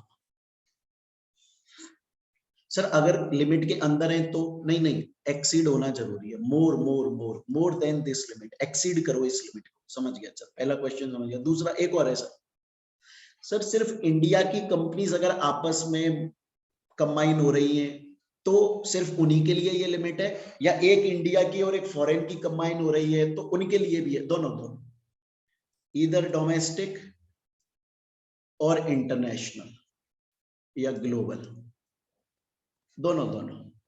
चलिए सर समझ गया, ये समझ गया कि लिमिट एक्सीड होना जरूरी है तभी ये सब काम शुरू होगा। और दूसरा ये समझ गया कि सिर्फ ऐसा नहीं है कि दो इंडियन कंपनीज कंबाइन हो रही हैं तो ही ये लिमिट चेक करनी है, अगर एक इंडिया और एक फॉरेन की है तो भी लिमिट चेक होगी।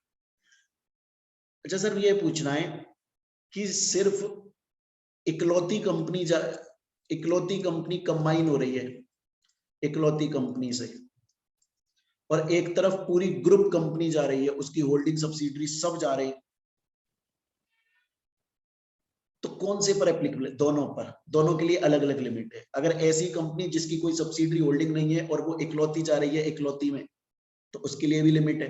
अगर ऐसी कंपनी जिसकी holding subsidiary associate group sister concern सब कंपनीज हैं तो उसके लिए भी अलग लिमिट है। सर आपने सब बातें समझा दी, दोबारा सुन लो। आप बोल रहे हो section 5 of the competition act 2002 के अंदर एक लिमिट बताई गई है और वो लिमिट कॉम्बिनेशन की है, और अगर उसे एक्सीड किया जा रहा है तो अप्रूवल लेना जरूरी हो जाता है, नोटिस तो देना ही पड़ता है। एक्सीड देखेंगे हम उस लिमिट का, मोर देन देखना पड़ता है हमें।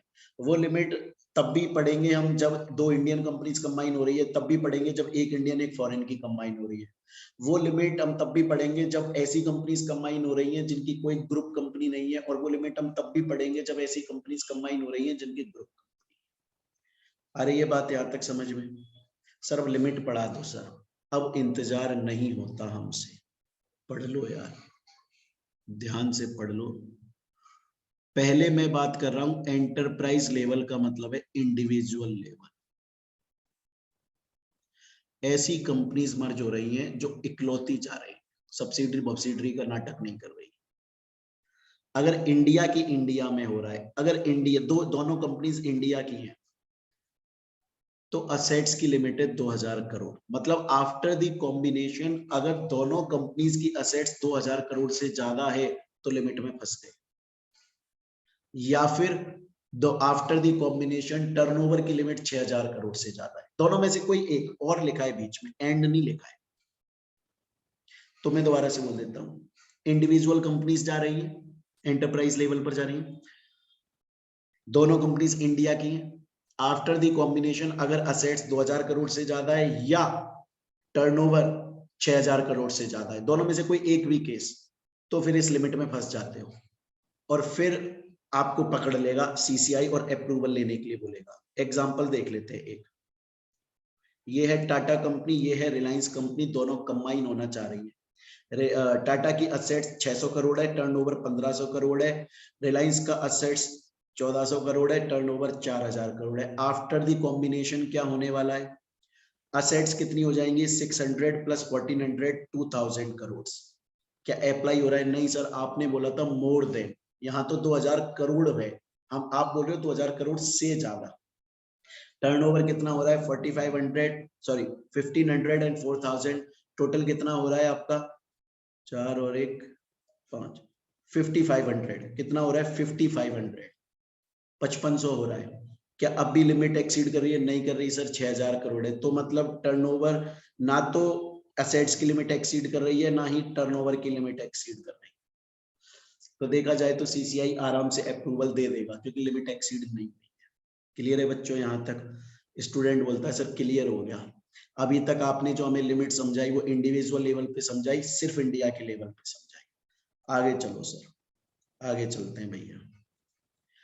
अगर इंटरनेशनल लेवल पर जा रहे हो, एक इंडिया की कंपनी है और एक फॉरेन की कंपनी है या एक से ज्यादा है, तो उस केस में assets after the combination US dollar 1 billion से ज्यादा हो जाता है या टर्नओवर यूएस डॉलर 3 बिलियन से ज्यादा हो जाता है। लेकिन चाहे से यूएस डॉलर 1 बिलियन से ज्यादा असेट्स हो रही हैं आफ्टर द कॉम्बिनेशन या टर्नओवर यूएस डॉलर 3 बिलियन से ज्यादा हो रहा है आफ्टर द कॉम्बिनेशन, जरूरी ये है कि उसमें इंडियन कंपनी की असेट कम से कम 1000 करोड़ की हो या टर्नओवर 3000 करोड़ का। समझो, आज after the combination assets 1 billion से ज्यादा हो गया यूएस डॉलर, लेकिन उसमें इंडियन कंपनी की जो असेट्स हैं वो सिर्फ 200 करोड़ की है। तो क्या ऐसी तैसी मोनोपोली होगी? कंपनी तो छोटी सी है, मेन कंपनी तो फॉरेन के, काई की मोनोपोली है रे? मोनोपोली है ही नहीं। मजा तो तब हो ना कि जब असेट्स 1 बिलियन से ज्यादा हो रही हैं आफ्टर द कॉम्बिनेशन, और उसमें इंडिया की कंपनी का भी 1000 करोड़ है, मतलब ये भी बड़ी कंपनी है, वो भी बड़ी कंपनी है, मार्केट में मोनोपोली ला देंगे भाषा बड़ी कंपनी। ये तो छोटी सी कंपनी, अगर 1000 करोड़ भी असेट्स नहीं हो रही है, टर्नओवर भी 3000 करोड़ नहीं हो रहा है। देखो अमेजन कंपनी, रिलायंस कंपनी, इनकी असेट्स दी हुई है, इसकी रिलायंस कंपनी की हमको असेट्स दी हुई है 500 करोड़ और टर्नओवर दिया हुआ है 2700 crore. After the combination assets कितनी हो रही है? 1.5 बिलियन हो रही है। तो हमने बोला था 1 बिलियन को एक्सीड करे, हाँ जी 1.5 बिलियन हो गई, लेकिन उसमें इंडियन कंपनी की जो असेट्स है वो कितनी है? इंडियन कंपनी की असेट्स तो सिर्फ 900 करोड़ से, क्या 1000 करोड़ पहुंच रही है? नहीं। टर्नओवर कितना है? 2700 करोड़। हमें कितना चाहिए था? 3000 करोड़। तो दोनों ही केसेस में ये लिमिट फॉल नहीं हो रही है, क्योंकि चाहे से असेट्स 1 बिलियन से ज्यादा जा रहा है, चाहे से टर्नओवर 3 बिलियन से ज्यादा जा रहा है आफ्टर द कॉम्बिनेशन, पर जरूरी है उसमें इंडियन कंपनी का भी तो असेट्स में कम से कम 1000 करोड़ का या टर्नओवर में 3000 करोड़ का शेयर हो। यहाँ वो वाली कंडीशन तो फुलफिल नहीं हो रही, हमें तो दोनों चाहिए। तो स्टूडेंट बोलता है सर मुझे आपकी एक बात समझ में आ चुकी है, आपकी मुझे एक बात ये समझ में आ गई, मुझे पहले तो ये लिमिट समझ में आ गई सर पूरी, आपने जो समझा एग्जाम्पल के साथ। इस एग्जाम्पल में थोड़ा सा मिसप्रिंट है, ये कैलकुलेशन मिस्टेक है। टर्नओवर 4000 और 1500 टोटल 5500 होंगी, तो कोई सी भी लिमिट एक्सीड नहीं हो रही है, वो मैं नोट्स में सही कर। क्लियर है? और उसी तरह से ग्रुप लेवल पर आ जाए, मतलब कंपनीज की सब्सिडरी बब्सिडरी जा रही है, तो इंडिया में तो 8000 या 24000 करोड़। क्लियर है ये चीज? 4 से इंटू कर लेना, 4 गुना कर लेना। पहले 2000 करोड़ थी, 4 गुना 8000, पहले 6000 करोड़ थी, 4 गुना 24000। यहाँ पे पहले 1 बिलियन था, 4 गुना 4 बिलियन, पहले यहाँ पे 3 बिलियन था, 4 गुना 12 बिलियन। तो अब लिमिट आपको याद रखनी है, मैं आपको कंसेप्ट समझा चुका हूँ। इस लिमिट से अगर ऊपर गए तो फिर कंपटीशन आपको, सीसीआई जो है वो घेर लेगा आपको और आपको अप्रूवल लेनी पड़ जाएगी। स्टूडेंट बोलता है सर आपने मुझको एक बात बताई थी कि चाहे से लिमिट से एक्सीड कर रहे हो या नहीं कर रहे हो, नोटिस तो देना पड़ता है। वो अलग बात है कि अगर लिमिट एक्सीड नहीं हो रही है तो सीसीआई जल्दी दे देगा तुमको अपना डिसीजन और तुम जल्दी कॉम्बिनेशन कर पाओगे, तो दिया गया नोटिस एक इंटीमेशन पर्पस माना जाएगा। और अगर लिमिट से एक्सीड हो रहे हो तो सीसीआई पकड़ लेगा, प्रॉपर इन्वेस्टिगेशन करेगा, जिसका प्रोसेस हम पढ़ेंगे अभी, और फिर वो अप्रूवल के लिए नोटिस माना जाएगा। लेकिन सर आपने मुझको बोला था एक ऐसी कंडीशन भी होती है जहां पे नोटिस देना ही नहीं पड़ता। हाँ वो तब होती है, उसे हम डी मिनिमिस मार्जिन बोलते हैं, और वो तब होती है जब सिर्फ इंडिया वाले के केस में होती है, सिर्फ इंडिया वाले के केस में असेट्स 300 करोड़ जो है उससे भी ज्यादा नहीं है, मतलब 300 करोड़ से कम है आफ्टर दी कॉम्बिनेशन, और टर्नओवर 1000 करोड़ से कम है। समझ रहे हो? तो उस केस में आपको नोटिस भी नहीं देना पड़ता। स्टूडेंट बोलता है सर यहाँ तक आपका सेक्शन 5 पूरा मस्त समझ में आ गया, अगर नहीं भी आया तो आप चिंता मत करो सर, मैं वीडियो को पॉज करके रिवाइंड करूंगा, दोबारा समझूंगा, मस्त चल रहा है। आगे चलो सर, आप तो आगे, हाँ आगे चलते हैं सर। मैंने आपको बोला कि नोटिस दिया जाता है, क्या दिया जाता है? नोटिस दिया जाता है। नोटिस दिया जाता है सर, कौन देता है सर? कंबाइनिंग पार्टीज देती हैं। किसको देती हैं? सीसीआई को देती हैं। कितने दिन में देती हैं सर? 30 दिन में देती हैं। 30 दिन कब से? जब से उन्होंने एग्री किया कि हम कॉम्बिनेशन कर रहे हैं, उसके 30 दिन के अंदर, जब से उनके बीच में एग्रीमेंट बना, जब से उनके बोर्ड ऑफ डायरेक्टर्स ने बोर्ड रेजोल्यूशन पास करके बोला हाँ हम कर रहे हैं एग्रीमेंट, उसके 30 दिन के अंदर वो दोनों कंपनीज सीसीआई को नोटिस देती हैं अप्रूवल के लिए कि साहब हम कॉम्बिनेशन कर रहे हैं, चेक कर। आ रही है बात समझ में यहां तक? फिर मैंने ये लिख भी दिया है कि अगर लिमिट के बियॉन्ड जा रहे हो तो अप्रूवल के लिए, अंदर हो तो इंटीमेशन के लिए। नहीं देना पड़ता, डी मिनिमिस एग्जम्पशन पे जा रहे हो। अगर मान लो कोई 2 या उससे ज्यादा कंपनीज कंबाइन हो रही हैं और उन्होंने नोटिस नहीं दिया 30 दिन के अंदर सीसीआई को, तो फिर उनपे पेनल्टी लगती है। सर पेनल्टी कितनी लगती है? आफ्टर द कॉम्बिनेशन जो उनकी असेट्स और टर्नओवर हो जाएगी उनका 1% निकाला जाएगा। इनमें से जो भी 1% ज्यादा आएगा, विच एवर इज हायर, उतनी पेनल्टी लगेगी। दोबारा समझा देता हूं मेरी बात को जो मैंने बोली। सपोज कीजिएगा कि 2 कंपनीज मर्ज हो रही हैं और उनकी after the combination assets 1000 crore बैठ जाएगी और टर्नओवर जो है उनका वो 1500 करोड़ बैठ जाएगा। तो इसका भी 1% निकालो और इसका भी 1%, विच एवर इज हायर, उतनी पेनल्टी लगती है अगर सीसीआई से आपने अप्रूवल नहीं ली। सोचो कितनी बड़ी पेनल्टी लगी, बहुत लंबी पेनल्टी लग रही है। क्लियर है ये चीज? यहाँ तक स्टूडेंट बोलता है सर ये पूरा समझ में आ गया, आपका मजा आ गया। मेरे को सर एक छोटा सा डाउट है। सोचो सर हमारे एग्जाम में ये क्वेश्चन आ गया कि जो कंबाइनिंग पार्टीज हैं सर उन्होंने नोटिस दिया सीसीआई को, तो सर सीसीआई मैक्सिमम कितना टाइम लेगी अपना फाइनल ऑर्डर देने में? फाइनल ऑर्डर देने में मैक्सिमम टाइम कितना लेगी? इसके बियॉन्ड नहीं जाएगी। मैक्सिमम टाइम कितना लेगी? 210 दिन लेगी। मैं दोबारा से बोल रहा हूं, मैक्सिमम टाइम कितना लिया जाएगा? मैक्सिमम टाइम 210 दिन लिया जाएगा। इससे ज्यादा का मैक्सिमम टाइम नहीं लिया जाएगा स्टूडेंट्स, इससे ज्यादा का मैक्सिमम टाइम नहीं लिया जाएगा। मैक्सिमम टाइम 210 दिन होगा। क्लियर है ये चीज यहां तक? चलिए, तो यहां तक बच्चों अभी तक हमने सेक्शन 5 पढ़ लिया, उसके अंदर लिमिट समझाई। सेक्शन 6 में समझाया 30 दिन के अंदर नोटिस देना पड़ता है। अब बच्चों बड़े ध्यान से समझिएगा जो मैं आपको अब पढ़ाने जा रहा। अब हम पढ़ रहे हैं प्रोसेस, कि जब एक्चुअल में सीसीआई को नोटिस दिया जाता है 30 दिन के अंदर, उसके बाद में सीसीआई करता क्या है। बच्चों ये प्रोसेस इंपॉर्टेंट है। हालांकि आपके एग्जाम में इससे क्वेश्चन आए नहीं है, आए होते तो मैं हाथ के हाथ सॉल्व करवाता। मैंने चेक कर लिया, जून 2017 तक के क्वेश्चंस आए नहीं है अभी तक, पर चांसेस रहते हैं हमेशा कि आ जाए। क्लियर है? हमने इससे पहले जो टॉपिक्स पढ़े उन्हीं से क्वेश्चन आए अभी तक एग्जाम में, वो मैं करवा चुका हूं। हर टॉपिक के बाद के क्वेश्चंस इनसे आए नहीं है, तो इसलिए मैंने इसमें दिए भी नहीं है, पर ये इंपॉर्टेंट है बच्चों, देख लो जल्दी। प्रोसीजर पढ़ रहे हैं। जब सीसीआई के पास में नोटिस आता है तो सीसीआई क्या करता है? सीसीआई ना देखता है उसको, और अगर सीसीआई को थोड़ा सा भी ऐसा लगता है, शक होता है कि यार कॉम्बिनेशन की वजह से कंपटीशन पर कुछ एडवर्स इफेक्ट पड़ सकता है, तो फिर वो उन दोनों पार्टीज को एक नोटिस देता है और बोलता है कि आप जवाब दो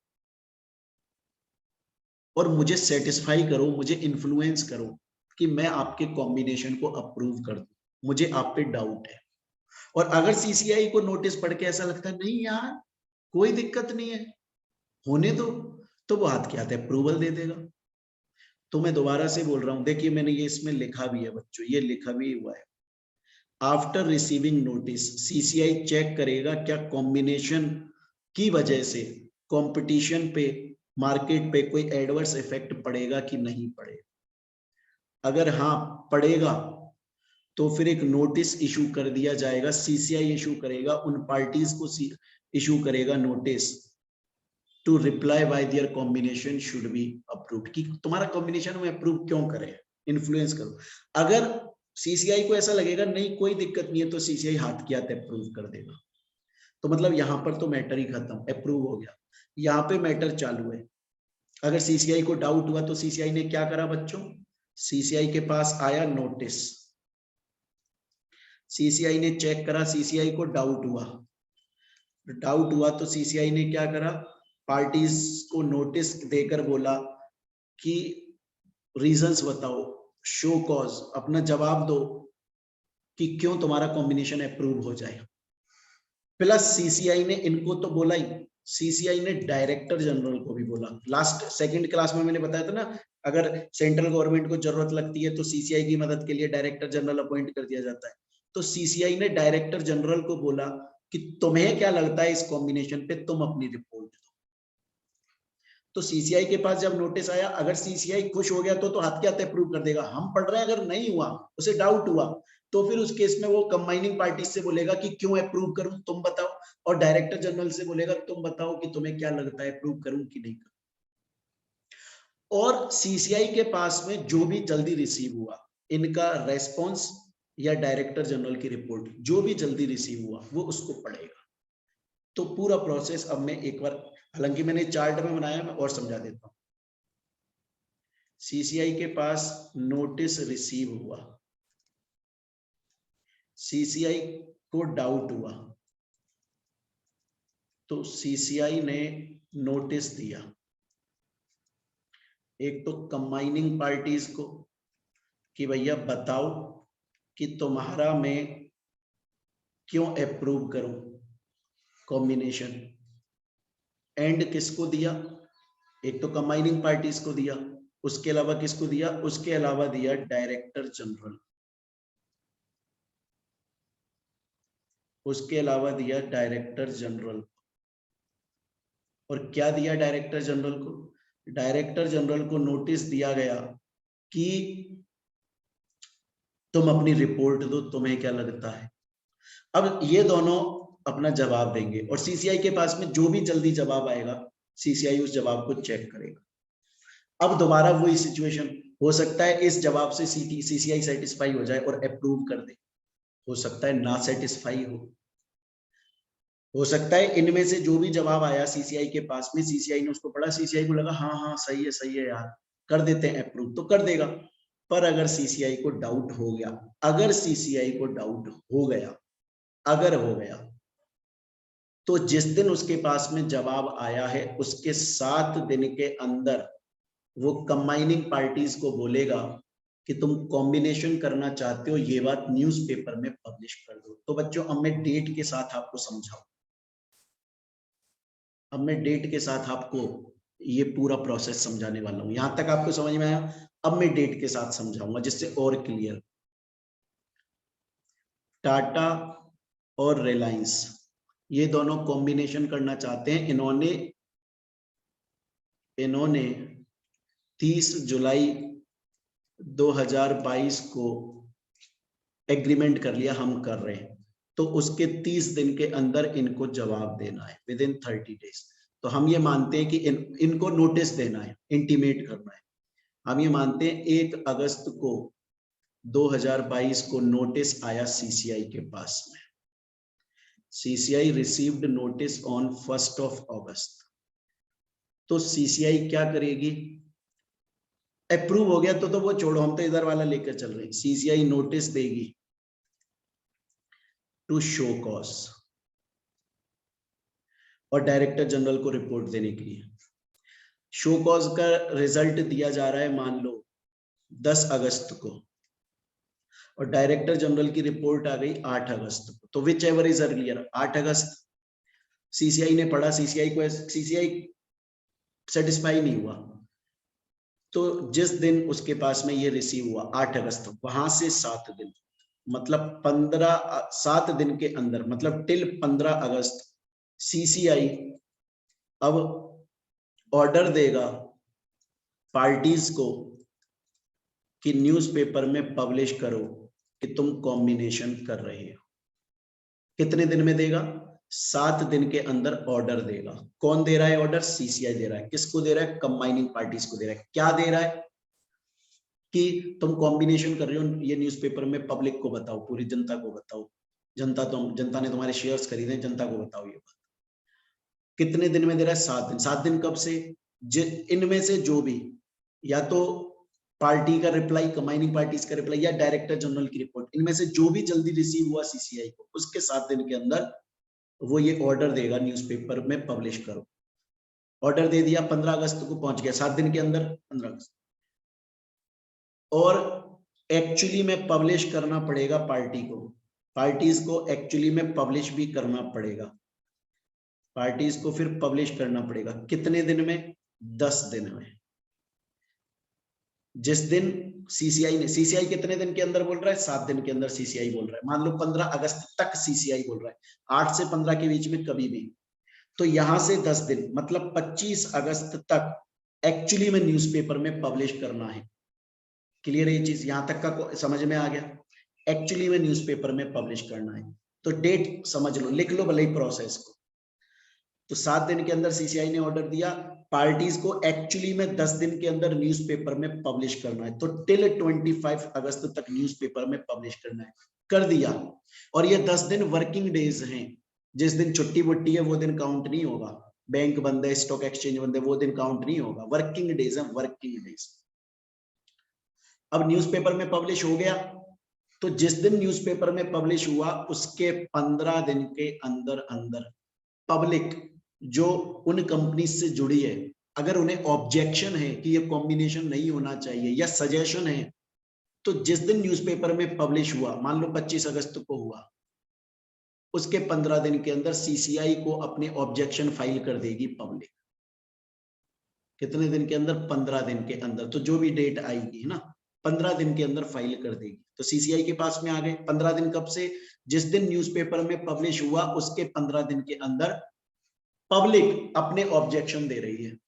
अब सीसीआई उन ऑब्जेक्शंस को पढ़ेगा, और अगर सीसीआई को लगा कि यार पब्लिक ने तो बहुत सारी बातें बोली हैं, मुझे ऐसा लगता है कि पब्लिक ने जो बातें बोली हैं उनको चेक करने के लिए मुझे कंपनी से और इंफॉर्मेशन चाहिए, तो नेक्स्ट 15 दिन के अंदर वो कंपनी से और इंफॉर्मेशन लेगा।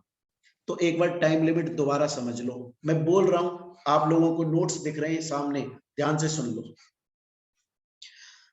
मैं बोल रहा हूं, जिस दिन दोनों पार्टीज ने, जो भी पार्टीज कंबाइन हो रही हैं, उन्होंने ये एग्री किया कि हम कॉम्बिनेशन कर रहे हैं, उनके 30 दिन के अंदर अंदर उन्हें नोटिस देना है। फिर वो नोटिस को पढ़ेगा, अगर वो सेटिस्फाई हो गया, अप्रूव कर देगा, वो खत्म मैटर। हम बात कर रहे हैं नहीं हुआ, तो वो पार्टी से बोलेगा कि क्यों मैं कॉम्बिनेशन अप्रूव करूं, और डायरेक्टर जनरल से रिपोर्ट मांगेगा। इनमें से जो भी जल्दी जवाब आया उसके 7 दिन, और वो सेटिस्फाई नहीं हुआ दोबारा, तो 7 दिन के अंदर वो पार्टी से बोलेगा, जिस दिन जवाब आया उसके 7 दिन के अंदर पार्टी से बोलेगा न्यूज़पेपर में पब्लिश करो। और जिस दिन बोला उसने, जो कि 7 दिन के अंदर उसे बोलना है, जो कि उसने बोला उसके 10 दिन के अंदर पार्टीज को एक्चुअली में न्यूज़पेपर में पब्लिश करना है। और जिस दिन न्यूज़पेपर में पब्लिश हुआ वहां से 15 दिन के अंदर पब्लिक अपने ऑब्जेक्शन दे सकती है। और जिस दिन ऑब्जेक्शंस आ गए उसके पास, मतलब जिस दिन 15 दिन खत्म हुए, पूरे 15 दिन जिस दिन खत्म हुए, वहां से अगले 15 दिन के अंदर अगर सीसीआई को चाहिए तो वो एडिशनल इंफॉर्मेशन मंगवा सकता है, तो अगले 15 दिन के अंदर वो मंगवा सकता है। और कंपनी के पास में जिस दिन आया नोटिस की भैया मेरे को एडिशनल इंफॉर्मेशन दो, उसके 45 दिन के अंदर कंपनी को एक्चुअली में एडिशनल इंफॉर्मेशन देनी पड़ेगी। स्टूडेंट बोलता है सर मैं समझ गया आपकी बात को, और फिर उसके पास एडिशनल इंफॉर्मेशन भी आ गई, सीसीआई अब सब कुछ चेक करके अपना फाइनल ऑर्डर देगा जो भी उसे सही लगे। स्टूडेंट बोलता है ओके सर समझ में आ गया, आपने 3-4 बार प्रोसेस पढ़ा दिया, मेरा काम है मैं लर्न कर लूंगा, समझ में आ चुका है।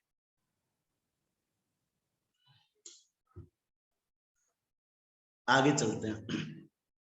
सर आपने बोला फिर उसके बाद में वो अपना फाइनल ऑर्डर देगा सीसीआई, और आप हमें स्टार्टिंग में बता चुके हैं कि जिस दिन नोटिस आया था उसके 210 दिन के अंदर फाइनल ऑर्डर आ जाना चाहिए। मतलब ये सब कुछ इस 210 दिन के अंदर ही हो रहा है जो हो रहा है। आपने बोला फाइनल ऑर्डर दे देगा सीसीआई जो भी उसे सही लगेगा। सर वो क्या ऑर्डर दे सकता है? या तो वो अप्रूव कर सकता है, या वो रिजेक्ट कर सकता है, या फिर वो ऐसा बोल सकता है कि मुझे कॉम्बिनेशन सही लग रहा है, बशर्ते मेरी शर्त है कि कुछ मॉडिफिकेशन कर लिए जाएं। तो वो मॉडिफिकेशन करनी पड़ेंगे पार्टीज को, जो टाइम उसने बताया होगा कि इतने टाइम के अंदर इस कॉम्बिनेशन में ये छोटी सी चेंजेस कर लो और आप कर लो, तो कोई दिक्कत नहीं। स्टूडेंट बोलता है समझ में आ गया, लेकिन सर मुझे ये बताओ कि ऐसे कौन कौन से फैक्टर्स हो सकते हैं जो सीसीआई चेक कर रहा होगा जिनके बेसिस पर वो अपना ऑर्डर देगा? अरे वही सब चीज जो बताई थी कि मार्केट में कंपटीशन कैसा होगा, कहीं कोई नए बंदे के लिए बैरियर तो नहीं हो जाएंगे, कहीं ऐसा तो नहीं है मार्केट में सभी चीजें इनके पास में कॉन्सेंट्रेट, मोनोपोली आ जाएगी, कहीं इनकी काउंटर वेलिंग पावर, इनकी जो काउंटर वेल करने की पावर होगी कहीं वो ज्यादा तो नहीं हो जाएगी। ऐसा तो नहीं है कि ये लाइवलीहुड है, ऐसा तो नहीं है कि ये लोग इतने बड़ा हो जाएंगे कि इनकी फील्ड के जो छोटे छोटे लोग हैं उनके लाइवलीहुड, उनके जीवन व्यापन, उनके सर्वाइवल पे बात आ जाएगी कि वो लोगों की इतनी कमाई भी नहीं होगी कि वो कुछ कर ही नहीं पाए और वो बंद हो जाए। ऐसा नहीं हो कि मार्केट के अगेंस्ट में जाए। वो इन सब चीजों को चेक करके अपना फाइनल ऑर्डर देता है। स्टूडेंट बोलता है सर सब समझ में आ गया, बस मेरे 3 क्वेश्चन है, जल्दी से अगर आपने जवाब दे दिया मेरा मैटर खत्म हो जाएगा सर।